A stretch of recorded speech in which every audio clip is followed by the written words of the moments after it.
sure it's figured out from logic. It's just what's my opinion. So the second question about AI.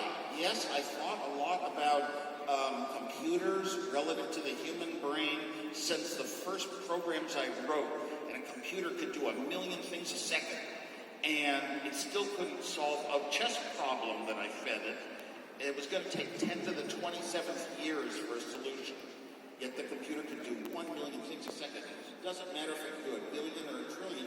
It doesn't have the intuition of a human brain, the structure of a human brain to say what might be a way to solve a problem that is not solvable by just straight and simple mathematics. So I felt all my life that the brain was so underwritten, non-understood. We don't know how the brain works. We don't know how it's structured. That we can build machines that can do individual tasks much better than a human. I mean, we could build robots, and it started, hundreds of years ago in Manchester, England, making clothing very cheaply with factory methods. And so machines can do things when we tell them, here is how you do it, and here's the method to solve. Or even today, here is a method to learn. You don't know anything, but you will learn to do it, and in a short time you'll learn to do these tasks. Maybe it's playing a game, maybe it's other things, better than a human. Secondly, we take the things that a brain is used for. We often talk about the end solution. We don't really want a brain, we just want what the brain gives us. And a lot of things it gave us was answers to questions. And you would ask a university professor with a big brain a difficult question, and now who do you ask? It starts with G-O or something else, and it's not God.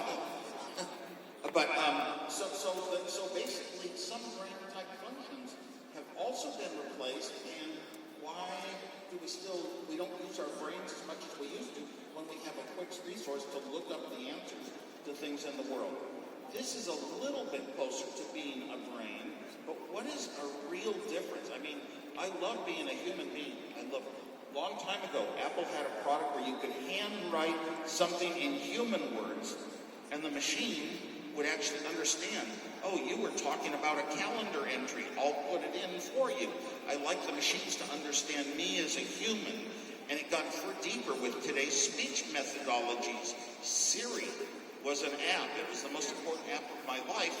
For 1 year, it was a third-party app that you could buy for an iPhone. Then Apple bought Siri and incorporated it, and we've got Cortana and Google Now and whatever they're going to call it in the future.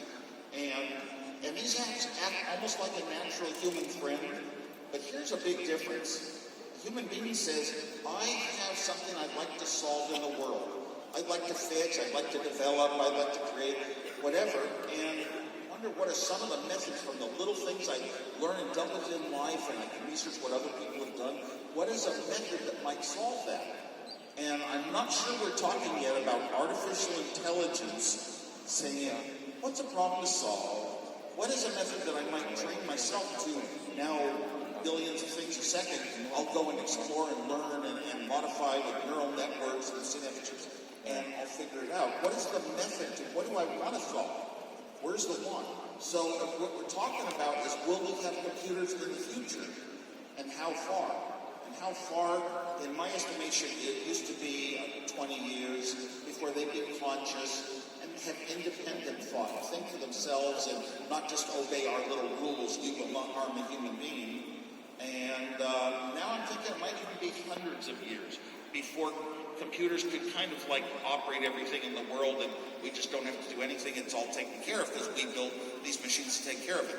The question I have is, even if that ever happens, it's very, very far off. For now, computers are only going to do the tasks that we taught them. Robots, artificial intelligence, they're only going to be doing things that help us. Would it be possible that they start thinking on their own and say, my owners gave me these weapons, I could use them? That's the one that I'm thinking is more like 200 years off.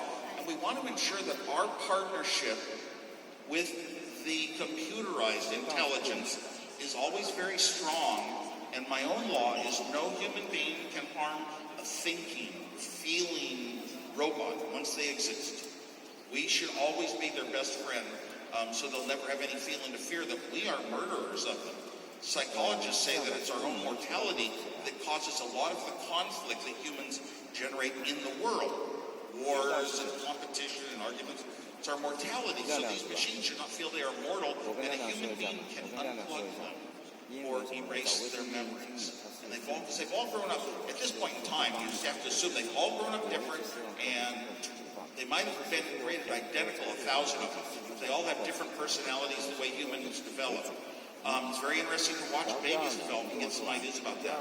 So I do not fear artificial intelligence, and the main reason is they would have to control everything in their existence and their evolution, from digging ores, modifying materials, pulling out materials, heating them, using energy to construct things, pull some gases out of the air and put them into chips, to fuse them into chips, to make all the devices that are in them.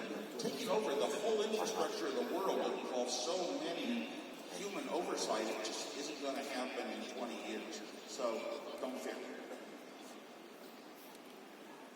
OK， 所以呢，从您的嘴里面得到了一些安全感啊，你帮助我们呢了解到说，在我们的有生之年还不至于被一个新的物种取代掉，对吗？ And the best of all would be if these machines, with their own independent thinking and intelligence, say, here are some ideas that will help humans have a better life, some sharing ideas, some education ideas. I can be a very inexpensive teacher compared to humans, and maybe encourage, let all students, when they're young, grow up learning how to create things and develop things, because they don't have to learn the identical things as everyone else.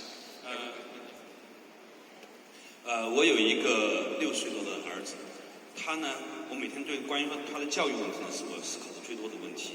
显然，我知道随着人类的进步，许多现在他的学校规划给他上的课程可能是毫无意义的。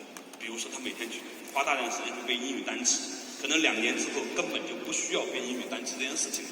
那好了，我想向你请教一个问题：你如果对于现在的孩子们的教育有什么样的建议？你认为现在的小孩子，比如5岁、6岁的孩子，他们应该学习什么东西，养成什么样的能力，让他们在20年之后变成一个有价值的人？ The first thing I look at is look how long it takes a baby to learn how to move hands, to grasp something, to learn to crawl. It doesn't happen very quickly. And so maybe the guide to real intelligence is to develop machines that take that kind of learning and practice, take the sensory information coming in, have some motors on and controls, and try to, duplicate, simulate actions you see other machines or humans take. As far as 2 to 6 years old, you know what? It's great that they advance, and technology helps them do a lot of exploring. And the more that you stimulate neurons in the brain, the more varied environment you have, the more things you can do, the more creative your brain turns out. I don't expect a lot of their ability, the stage they are at 6 years old, could know all the English words. My children spoke Spanish fluently then. But whenever we English speakers walked in the room, they would stop speaking it. I don't know why. There's something weird that happens between the ages of 6 and 10. Psychologists will tell you that you basically lose your childhood memories. Everybody has some that they can be reconstructed based on things you've heard or just a few real emotional ones. But you basically lose them between the ages of 6 and 10, just like you lose your teeth. So by the time someone is 10, I think that's when the real education, who you're going to be, what your values are going to be, start forming. And your personality solidifies maybe around age 20, plus or minus. So that's really the period to work for. One of the things is, though, the way we have to run classes for economic efficiency, one teacher, 30 students have to learn all the identical same things. They can't go off in different directions. And one gets very interested in mathematics. I remember when I was in school, they would assign us half the problems in a chapter. I would work them all because I loved math. It was a passion. Well, what if one of the students has a passion for writing, a passion for math, a passion for chemistry? Could they grow up at a young age and basically in a year or two, they learn fast at that age, go through, all the college curriculum? No, you have to study all the same things as everyone else for a quiz on Friday. But if we had one teacher per student, teacher-per-student ratio is the best thing we can have to have every student learn well and become creative and thinking for themselves and coming up with answers on their own. One student, the class size is the most important thing. And I know this well because I come from California, which is 50th out of 50 in the nation for class such, we're the worst due to some old legislation. 我在跟你聊天里面呢，我真正的感到一个乐观主义的精神，就是你相信技术呢会帮助人们活得更好。